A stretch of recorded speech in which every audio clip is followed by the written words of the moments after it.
It's your boy T-Bear here on the reaction. Today's Films Friday. Now it's time for the meat and potatoes of Films Friday. And this is the Dead Meat Kill Count. Excuse me. So, I'm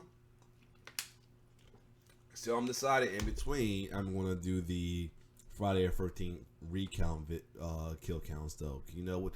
As you know, James A's niece earlier, his first kill counts was the Friday the 13th series. And at the time when he originally did it, it wasn't. He he was going at it. He didn't have the energy he has now. He's going at it as a YouTuber telling about counting out kill counts. It was like flash, fast forward, and all that shit though. Now he didn't grow over the years and know how to make things unique and everything. That's why he's the man. So he decided to let's redo my original kill counts the right way. But yeah, as I said, I'll be doing the Friday 13 ones in between. And next week I'm gonna do the redemption poll, and that will come up. I'll pull up the redemption poll, come up which all the redemption will get their reaction.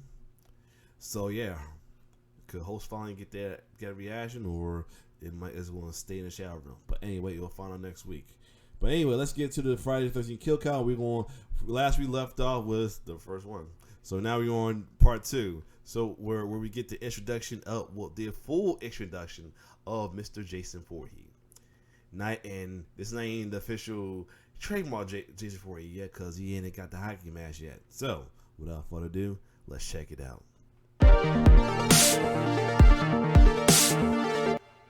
Welcome to the Kill Count, where we tally up the victims in all our favorite horror movies. I'm Crazy James, and today we're looking at Friday the 13th Part 2, released in 1981, a mere 10 months after its predecessor. As we learned in its Kill Count, no one expected the original Friday to be such a smash hit, but thanks to Tom Savini's gore, Harry Manfredini's score, and the last 15 minutes with an unhinged Betsy Palmer and the Swamp Boy Jason jump scare, people went kiki mama motherfucking nuts for the movie, and distributor Paramount asked for a sequel to be made post-haste. The decision to focus on Jason Voorhees was suggested by Phil Scuderi, one of Friday the 13th's Boston backers, alongside Steve Manassian and Bob Barsamian. Look at these fucking guys, they're such guys! But bringing Jason back to avenge his dead mom created a sort of paradox for the plot. After all, Jason drowned as a kid, which is why his mom started killing people in the first place. If you try to track that on any kind of a timeline, it makes no sense whatsoever. This nonsense turned off Tom Savini, the man who designed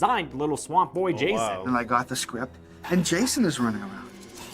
I thought, what are you doing? There's no Jason. No, the mother's the killer. Jason was a kid that drowned in the lake. Oh, we're gonna change all that. Savini went to work on The Burning instead, and producer-director Sean S. Cunningham, who came up with Friday the 13th in the first place, also passed on the project so he could do something different. Why did you make a sequel? Directing duties fell to Cunningham's friend Steve Miner, a producer and one of the men most responsible for the original. Eager to prove himself in his directorial debut, the 29-year-old Miner rehired a lot of the first film's crew and aimed to make a sequel that was faithful but faster and scarier. To that end, he succeeded. Though Friday 2 has plenty of downtime, it moves faster and looks better than the much more... Oh yeah, this one got the funniest kill to me. The funniest kill of all time. I'm sorry. First thing, make sure my shoes are straight. Yeah. Oh man. Oh god. The dude in the wheelchair is to me the funniest kill of all time. Oh yeah.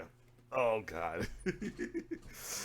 One of the funniest kills off Friday the 13th series. Amateur Part 1. The first film's box office success afforded the sequel a bigger budget, which Miner used in part on a Steadicam that kept the camera in constant motion. For 8 weeks in the fall of 1980, Miner and his cast and crew filmed at Kenwood Camp in Kent, Connecticut. With Victor Miller also against having Jason as a character, Part 2's screenplay would be written by Ron Kurz, who did uncredited additions to the first film's script. He wrote the so-called humorous scene with a motorcycle cop, and at least he claims the Swamp Boy Jason ending. Everybody, including the special effects man, the girl who went out for lunch, claimed to have written this scene. but I wrote it. I think that scene much more likely came from Miller and Cunningham, but in any case, Kurse simply took the structure of the first film and repeated it. Part 2 is almost a remake as much as it is a sequel. Once again, attractive soon-to-be camp counselors get stalked by a mostly unseen killer. But thankfully, Part 2's characters feel more fleshed out and sympathetic than their Part 1 counterparts. And while Alice Hardy was a fantastic final girl, Ginny Field, as played by Amy Steele, is my favorite of the franchise. Even without Savini, Part 2's kills are pretty great, but because of the first film's success and reputation, the MPAA went hard on this movie, resulting in nearly a minute of gore being cut. The original footage was only recently found and included on the Scream Factory box set of Blu-rays. Since it's graphic stuff though, I can only show it in the explicit versions of these videos on Patreon. I'm sorry, but YouTube kind of feels like the MPAA in this case, particularly stingy about gore when it understand, because you know I'm still praying that I make it past the end of this month and beginning of November with my strikes being gone. comes to Friday the 13th. No matter how graphic the kills are or aren't, it's my job to count them up. So let's go! The movie begins 2 months after the first film ended, with a kid splashing through a rainy street way too recklessly. Stupid kid, gotta look out for sewer clowns, brah.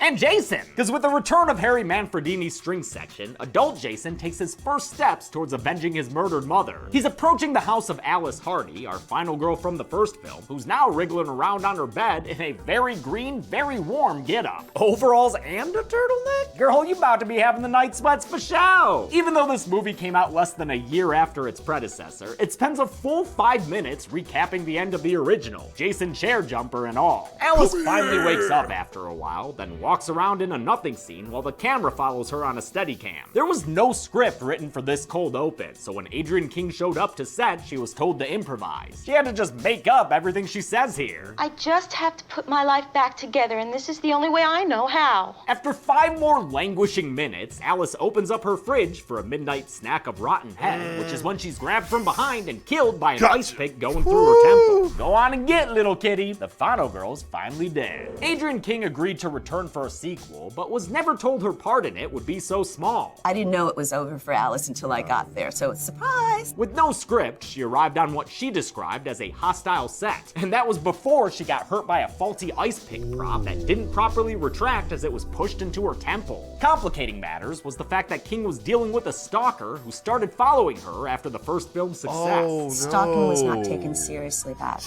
in 1980. Let's do that 13, The stalker but she's wove still good himself right into her life, and things got real fucking serious. Eventually, I had a gun to my head, and I was able to talk the fan down. The experience obviously impacted her, but she credits healthy, loving fans that she's met at countless conventions for helping her heal and recover emotionally. Our same style title card fucking explodes, giving us a big ol' part 2, and queuing up an awesome kick-ass credit sequence. Nope, never mind. Same as the first one. We come out of the credits 5 years later, and since there's only an hour 15... That's a shame that, you know, these actors go through that sometimes with the roles and everything. Like, especially if it happens after their first role and stuff like that. 'Cause, you know, for those of you who don't know, sometimes there's actors who, like, after they enroll something like that because of stalkers or whatever, or there was some personal issue, they ended up not doing a movie anymore, either because they quit or fortunately their lives was taken. Because I found out the story about with the poltergeist, the little girl died like during around the time they were doing number 3, but the one that played her sister, reason why she appeared on the second one, because she was killed like not too long after the first one. I'm not sure, or the second one. I'm trying to remember she appeared on the second one now, but she was bumped off. She in real life she got killed. She was murdered. I don't know if it was by a boyfriend or something like that. But yeah, it's sad. It's sad what these folks go through during they stardom in Hollywood. Oh shit! I don't know how that just happened. Mute went off. All right, hold up. There we go. Go back. Where we at? There we go.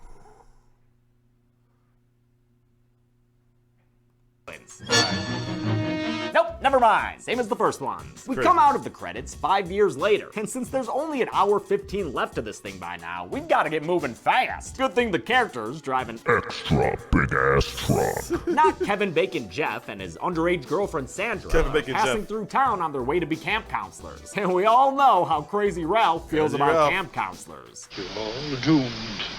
You're all doomed.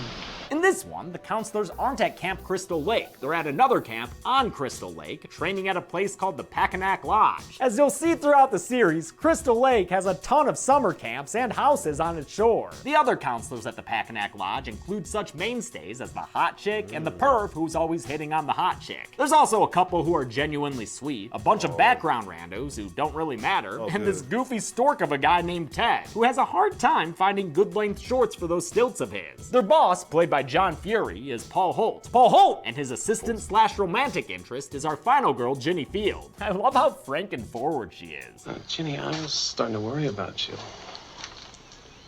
Bullshit, Paul. She can also handle a chainsaw and kick ass in chess, and she even gets a dab of backstory that comes in handy later. Use a little of that child psychology you're majoring in. Ginny's the best. By part 2, Friday's already building its own legend. I don't want to scare anyone, but I'm going to give it to you straight about Jason. Good. Straight talk only here, Paul. He gives a dramatic recital of Jason's I like the M Street 3 reference. backstory, conveying director Steve Miner's idea that Jason somehow survived his drowning. The campfire tale ends with a scare when Ted jumps out in a mask and fur undies. Haha, got him, Ted, you linguini-looking motherfucker. Ted's played by Stu Charno, who was previously seen on the Kill Count in Christine, and whose nephew is Dan Sugarman, the guitarist for Ice Nine Kills. That band's straight up collecting people associated with horror, huh? That night, while the other counselors are arm wrestling or doggy dancing, Ginny is spied upon while sucking face with Paul Holt. Turns out it's Crazy Ralph giving their spit swapping the old stink eye, and he pays for his peeping Tomery when he's killed with a garrote around his neck. Damn, just like that, we're out of characters from the original. Part 2 is thankfully not as glacial as the first film, since there are more endearing character moments that are awkward and or funny. Come and get him! Here. The increased comedy also comes from the film's visual language, like when Terry's dog Muffin comes across Jason in the woods and it smash cuts the hot dogs on the grill. Later, Muffin's fate is pretty much confirmed when Jeff and Sandra sneak off to trespass onto Camp Crystal Lake property. They find a mangled dog and are then found by Deputy Winslow, whose name is not in the movie but comes from the movie's novelization. Winslow's a local who's upset that Paul Holt's trying to start another summer camp here. Things have been quiet for 5 years, and that's the way we want to keep it. On his way out, he sees a figure run across the road, so he follows him, flouncing through the forest like a nimble wood elf. Wait, hold it, Deputy Prancer. Fix the hair. Great, back to it. Winslow runs for a good long while after a pair of legs speed walking away in blue jeans. He comes across a makeshift shack that must have been built by Jason, you know, during the 20 years after he was thought to have drowned, but actually survived and, I don't know, lived around the lake somehow? The ex-dead subpar swimmer sneaks up on Deputy Winslow and kills him with a hammer saw to the back of the head. Someone needs to make me a nutcracker that looks like this guy's face. Look at those teeth, man. They could crack open a walnut. That night, Paul Holt makes plans to lower our body count drastically. He's taken all the rando counselors into town, leaving slim pickings behind for the J-Man to kill. Among his murder options is Terry. At least the black guy survived. I think that's like the third was the first. Three was like the first time they had like black characters on there. The hot girl who's been looking for her hot dog, and her persistent pursuer Scott, who's fond of slingshotting stones into her butt. Scott's played by Russell Todd, last seen on the kill count in Chop 'em All. He drove a little cart into a killer robot after it murdered his wife. Damn, that movie's great. Jeff and Sandra are forced to stay behind because of their brush with Johnny Law, while athletic wheelchair user Mark chooses not to go to the bar because of self-esteem issues. Nothing spoils a party faster than a drunk in a wheelchair. That's crap. His adorable admirer Vicky says she'll stay behind to keep him company. These two are one of my favorite couples of the franchise, especially after Vicky's string of flirtatious innuendo. I only want your fingers. What do you want to play for? Position.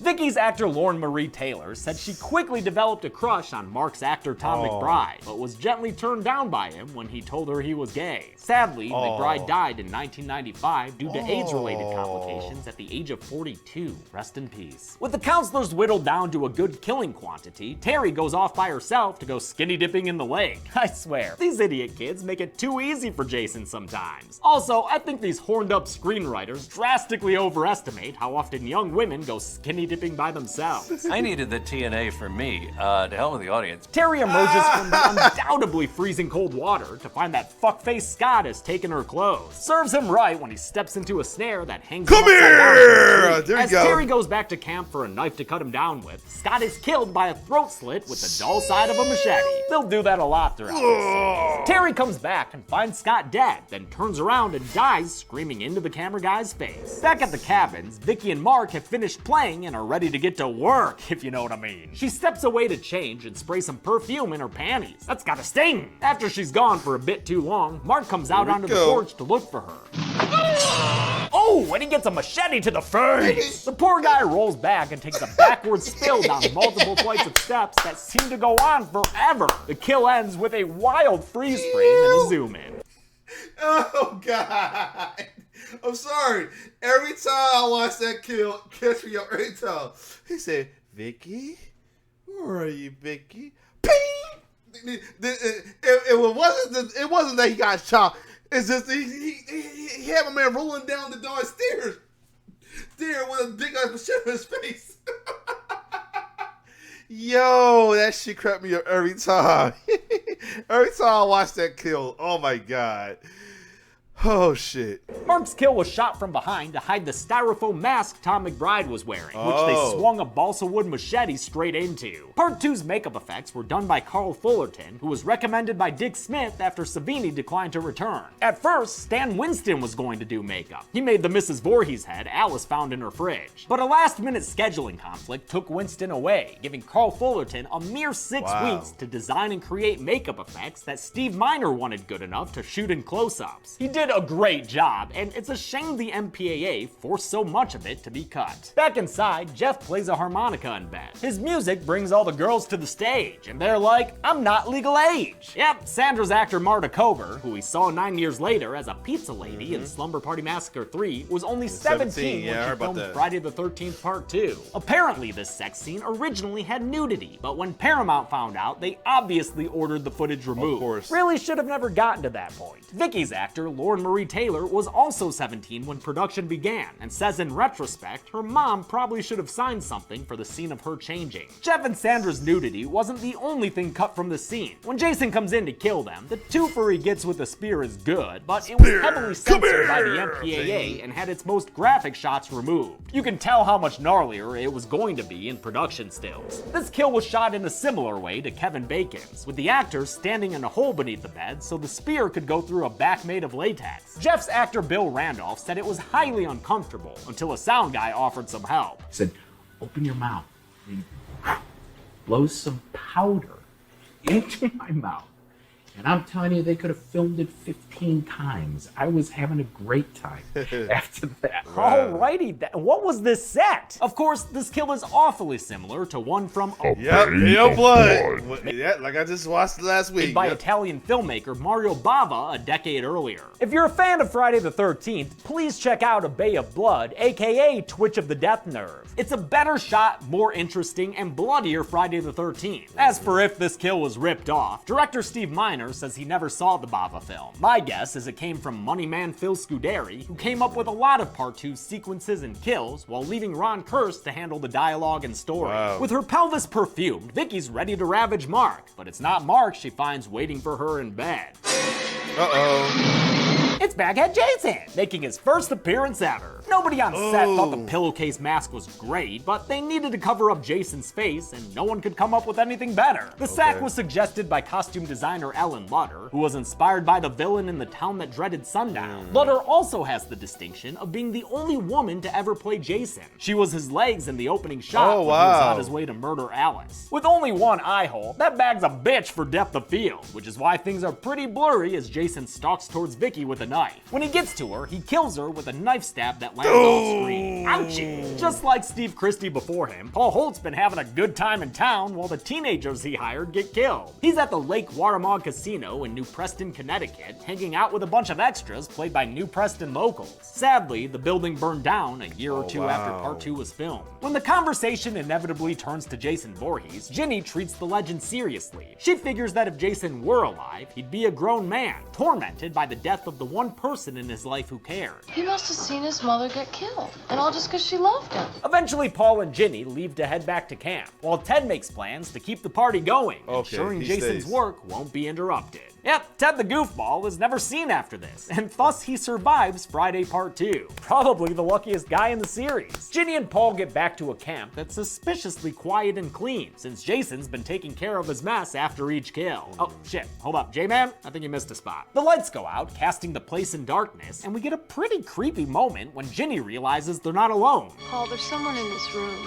Paul, there's someone in this fucking room! That someone is Baghead Jason, and he wallops the shit out of Paul. For most of these physical stunt-heavy scenes, Jason was played by the late Steve Daskowitz, aka Steve Dash. Once I put the bag over my head and I ran in the woods, I couldn't see anything. The bag on my head. Flopped back and forth. Dash was quite the character. Oh, wow, look at him back there. Chelsea and I still joke about things we heard him say at conventions, but would never repeat in public. Stunt coordinator Cliff Cudney, who cameos as a tow truck driver, brought Steve Dash in to play Jason after the original actor quit. Warrington Gillette had originally auditioned to be Paul Holt, but was cast as Jason after mentioning he went to, quote, Hollywood Stuntman School. The Hollywood Stuntman School. The Hollywood Stuntman School. I'm guessing that was mostly a bluff, since he reportedly had a hard time with the stunts and quit after just 2 weeks. Wow. The cast seemed to like him though, maybe because he was also a young, inexperienced actor. Warrington Gillette was my Jason Voorhees. Steve Dash, in contrast, was older and,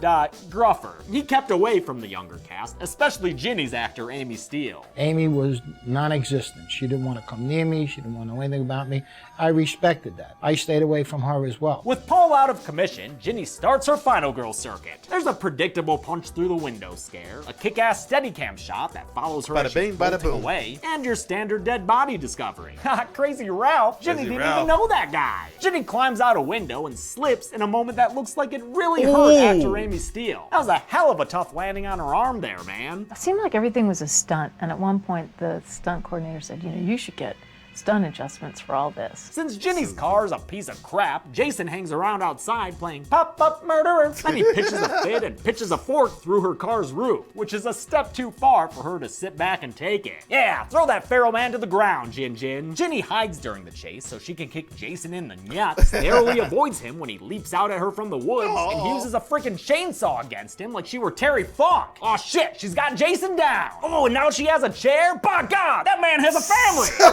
Mom got decapitated. His family's dead. Ginny ends up finding Jason's shack, and in another very cool shot, we see Jason running towards her from afar through the window. Hell yes. In a back room, Ginny finds Jason's biggest accomplishment, the Helga Pataki-like shrine to his dead mom with her rotting head and dirty blue sweater. And, you know, some bodies around it. The Mrs. Voorhees shrine is iconic imagery for the series, and was an important part of the Friday the 13th video game. I always have to voice my thanks to that game for Dead Meat's success. It sparked interest in the Friday franchise right as the first kill counts were coming out. Shame the legal battle hurt its development. Using a little bit of that child psychology she's majoring in, Ginny dresses up like Jason's mom and makes herself look like her, hoping that this ruse might allow her to survive this pissed off pickaxer. It's a bold strategy, Cotton Ginny. Let's see if it pays off. Jason, Mother is talking to you! It does indeed, with a bit of Betsy Palmer's help. Jason, Mother is talking to you. Palmer agreed to reprise the role as long as it wasn't an inconvenience, so some crew members went to her house, set up a black screen, and shot her saying her lines there. God, I love that woman. The ruse works nearly long enough for Ginny to kill Jason, but when he sees his mom's severed head, he snaps back to reality, just in time to fend off her strike with his pickaxe. The first time they filmed the stunt, using a real machete, an exhausted and anxious Amy Steele accidentally sent Steve Dash to the hospital. She missed the pickaxe, and she came down on my finger. He went to the ER with a fake machete in his shoulder as a prank, came back a couple of hours later, and finished the scene with his finger in a bandage. That's not the only injury Dash suffered on set. He broke some ribs during a jump when he landed on his pickaxe, and hurt his wrist stabbing a pitchfork into a wooden door that hadn't been properly gimmicked. Damn. Jason is slashing at Ginny when Paul shows up out of nowhere to save her. As the boys have a wrestling match, the resourceful Ginny retrieves the machete. She saves Paul by hacking Jason in the neck, which finally puts the mama's boy down. Paul carries Ginny back to a cabin, where a noise at the door lets them know this movie's not quite over, because just on the other side of it is Muffin, the pretty princess! Wow. Oh, Muffin, such a good girl. Go to Ginny, Muffin. Give me a muffin. Oh! Jason jump scare! Because if it ain't broke, don't fix it, right? With the Swamp Boy Jason Come here! so successful, screenwriter Ron Kurz repeats the beat with an adult Jason, who kinda looks like a rejected member of the Wyatt family. This scare must have been filmed early on in production, since Jason's played by Warrington Gillette swinging in on a pendulum built outside the cabin's window. The prosthetics on his face and the dentures he wore to deform his mouth made it difficult for him to see and breathe. Then, the first time they filmed the stunt, the window wasn't built right and he bounced off the wood instead of going through it. By the time they got the shot that wound up in the movie, he was pissed. I was angry and I I'll wanted to kill bet. somebody. I'll bet. And I'm drooling and snot's coming out of your nose. I'll I mean, bet. you are just in another world. You're I'll hurting, bet. pain. Amy Steele also had a bad time filming the scene and was miserable about having to reshoot it a bunch. I don't know, it really got me, that scene. Steele describes a stressful production overall due to the constant night shoots and always having to act afraid. Other actors said they had a great time though, and loved camping with the cast and crew to make a movie together. To me, the set sounds like it was genial, but also juvenile, teetering into being outright negligent at times. I'm thinking of the underage cast members, the constant injuries, and that actor who got drugged by a sound guy to finish a scene. The movie flashes to white and Ginny wakes up on a stretcher screaming for Paul. Was that last bit just a dream? Is that why Muffin was there after presumably dying earlier? If so, when did the dream start? And did Paul actually die or not? Answer me, Mrs. Voorhees head. Answer me! The movie ends without an answer, or a wink and a smile, despite that being part of the original scripted ending. Good thing they didn't do it. It would have been dumb. When the second verse is same as the first, do we end up with the same level of carnage? Let's find out and get to the numbers. Doomed. You're all doomed. 9 people died in Friday the 13th Part 2, assuming Paul Holt got away. Paul Holt! The victims included 5 guys and 4 gals, a very nearly even split, and with a runtime of 87 minutes, that left us with a kill on average every 9.67 minutes. I'll give the golden chainsaw for coolest kill to Mark. Yep. Love the suddenness of the machete to the face, and the tragedy of him falling backwards down that huge flight of stairs. Also, I think there might be a person in that chair for that stunt. That's so dangerous! The old machete for lamest kill will go to Terry, who screamed into the camera and disappeared. Even later, when we see her body, there aren't any gruesome effects there. She's just taking a nap next to Mrs. Voorhees' smelly head. And that's it. Friday the 13th Part 2 came out in 1981, and though it wasn't as successful as the first, in part due to increased competition in the slasher subgenre, it did do well enough for Paramount to order a third film. I'll look at that next week, but until then, I'm James A. Janice.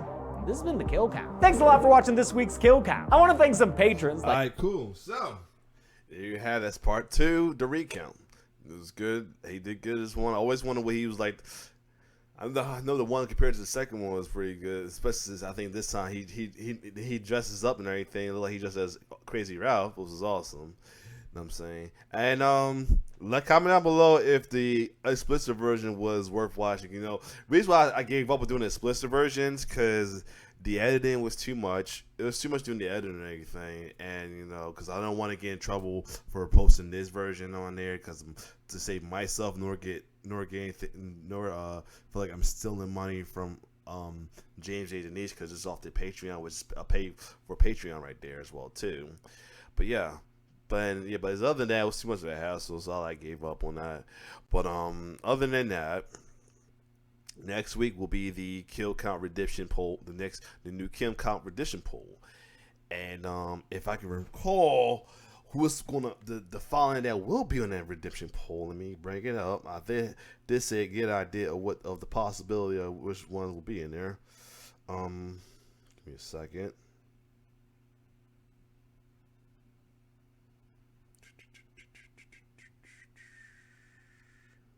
All right, yeah, this is, like I said, did it around myself, was good. The one that's been stuck in the Sarah room for a while hosts, along with Psycho Gourmet, Blood Quantum, Cooties, and Escape Room.